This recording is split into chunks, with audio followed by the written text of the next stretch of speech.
So, welcome back to Kevin Toll Reads. I am re-recording this.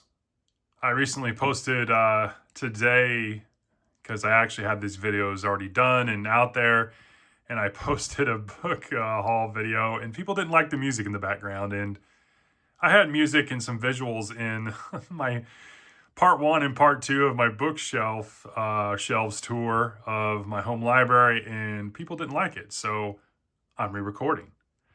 This is part one. There's two parts to this insight to all my books, and we're going to start here. This is my fantasy shelves, and it is, above my desk here where I do my work, a lot of videos, my real job.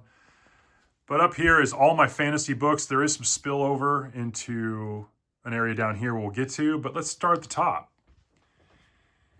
And so up here you will see all the books in the Dresden Files, including Side Jobs, which is kind of a collection of short little stories about Harry Dresden. I really enjoy that. I've read them all in physical format. I've done them immersively. The James Marsters versions on Audible are awesome. Check them out. I recently picked up the second and third book in the Farseer trilogy by Robin Hobb. I didn't pick up book one. They didn't have it. I've seen it out in several places. I've been meaning to get it. I just haven't. And then thanks to Tim, Tim at Secret Fire Books, I picked up the first three books in Redwall. Sword of Kaigan, I read that with Rowdy Player One recently. Book review is, it should be up by the time, should be up later this week maybe.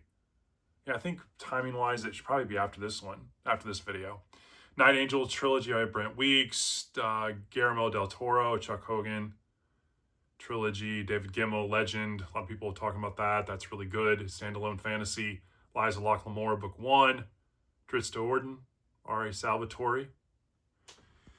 Then down here in the middle, we've got Neil Gaiman.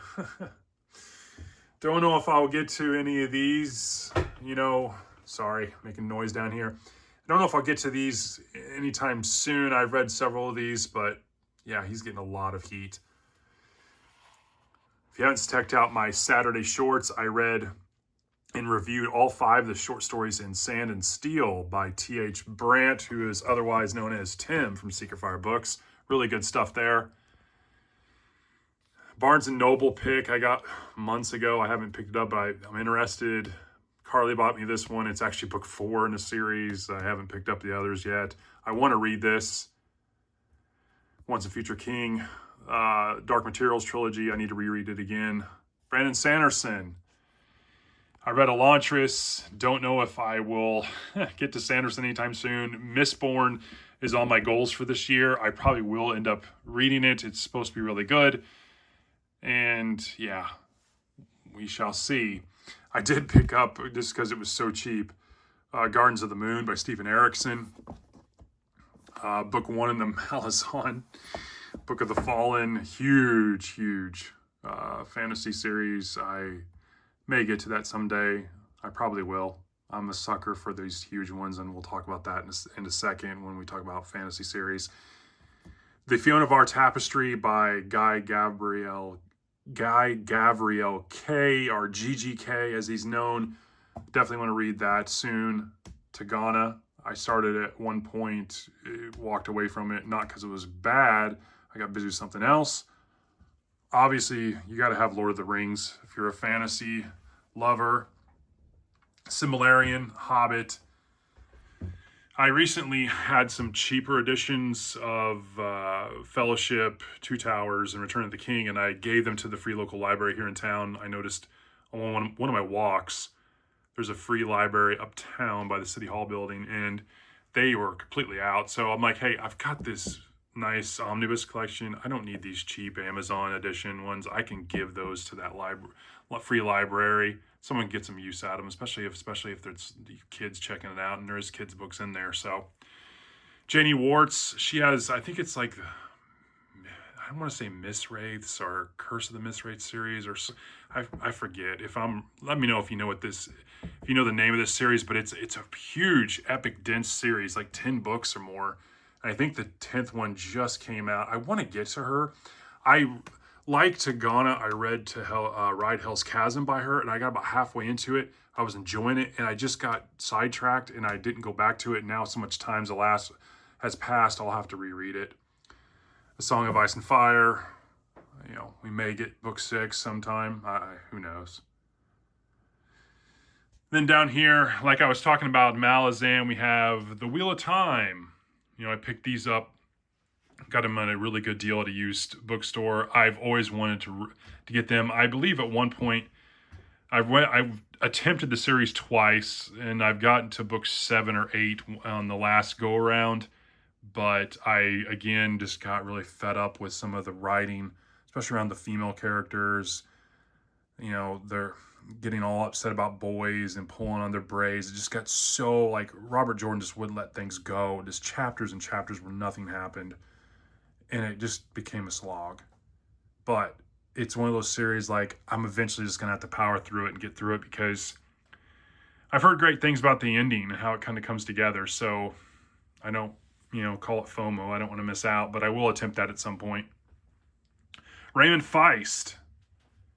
Got some of his books here, some old school fantasy. Definitely would not like to try him out. I've never read Raymond Feist, but I picked some up for dirt cheap.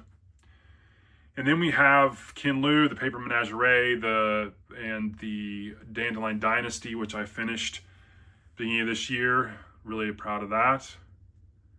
And you got Harry Potter over here being all astute. And so let's go down to, so I had this kind of dead area over here now, and you kind of see this for what it is now, but I got a new desk over here. And so what my desk was here, and I actually was using a folding table as a desk, believe it or not.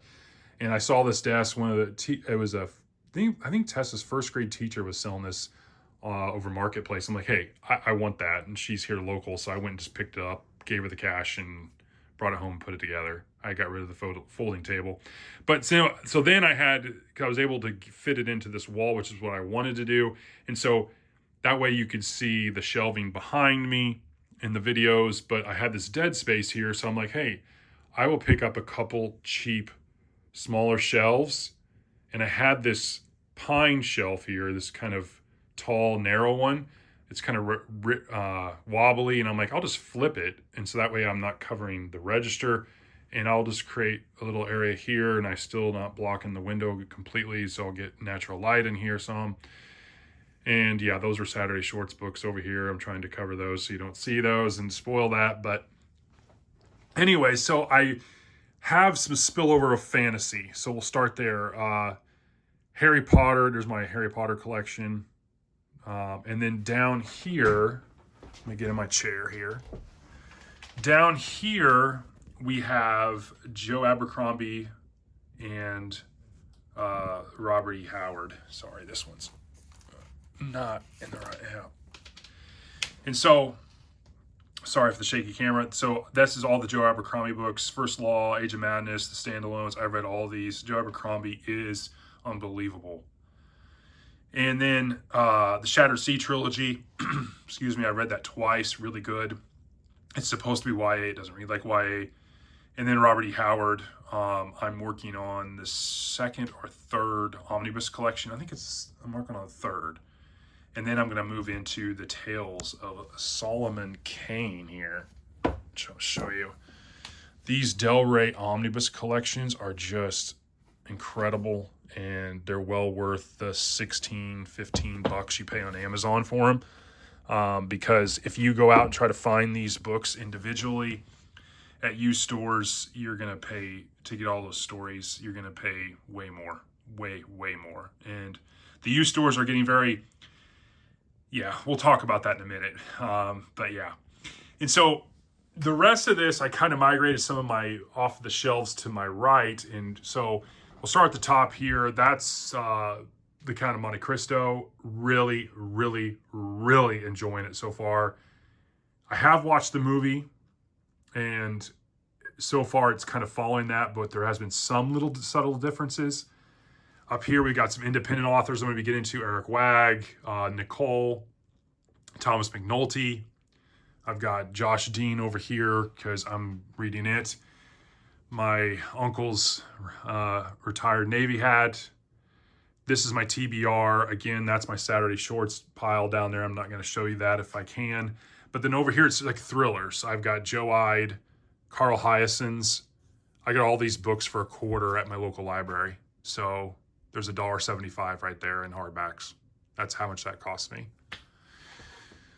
Joe Nesbo collection. Joe Nesbo, he's a decent thriller writer. His Harry Hole detective series is pretty good. I read Blood on Snow. I got this. If you saw the book haul, definitely want to check it out. It's the second and final book in that series. Daniel Silva, the Gabriel Allon series is supposed to be really good. I haven't read it yet. I've read a couple, the Cotton Malone books. I've shelved him as a series I'm actively reading for now. I've just got so many, but I definitely want to get back to him. He's a pretty decent character. And then over here, I got David Baldacci. My David Baldacci, I always get them in mass market paperback. And I have some special broken binding editions. Heavy on the broken, by the way. And so down here, I migrated basically all my science fiction into one of these little cheap shelves from Walmart. All except, Crouch and Michael Crichton per se, as they have some sci-fi books as well, but I kept them on their own shelves. But up top, I got Poul Anderson. I really like Poul Anderson's writing, even though I've read just a very minuscule amount of his actual works. His writing just is really, really good. Some other standalones, The Three Body Problem. I know Morgan at Book Panda has a couple copies in the background. I was asking her how she liked it. Book one's a little slow, the other ones get better. And so I definitely want to crack that thing open. And it's translated by Ken Liu, which I like Ken Liu as an author. Project Hail Mary, that's a fantastic book. And then down here you have some kind of classic sci-fi. You got Mary Shelley, John Wyndham, Gene Wolfe, Ernest Cline. The Murakami, I think it's science fiction. It could be fantasy. I don't know. Then I got Philip K. Dick. A couple of those I got from Book Chat with Pat. And then same thing for Bradbury. I got one from her. And I've got several different Ray Bradburys here. Something This Way Wicked Comes, Apples of the Sun, Fahrenheit, October Country. Then you got Asimov, Robert Matheson, Animal Farm, some collections, H.G. Wells. And then you go down here. Sorry, I've got floating floor and it cracks sometimes. This is probably the weirdest book I read last year. This is How You Lose the Time War. It's like a love story between two, I don't know if you can call them sentient beings, or if their sentient being is somehow manifested or transformed into some kind of robot or different. I don't know. It's very trippy, but it's almost kind of a book that just stays with you, and it's almost good in that regard.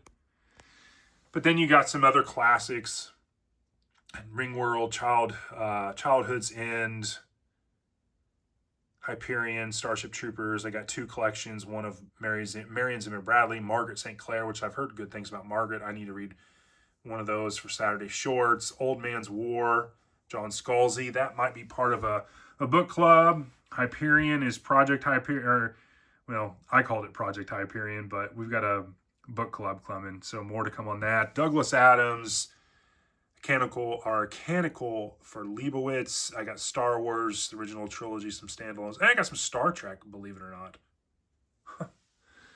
But yeah, that's part number 1. So I got a new shelf area. And then up here, I got my fantasy. And so, yeah. Be on the lookout for part 2. Again, I went ahead and removed the music from part 2. And so hopefully that will be more agreeable to a lot of people. Understand I was trying some new things. Sometimes it works, sometimes it doesn't. So I appreciate the feedback. And thanks for sticking around. I'll talk to you all later. Thanks.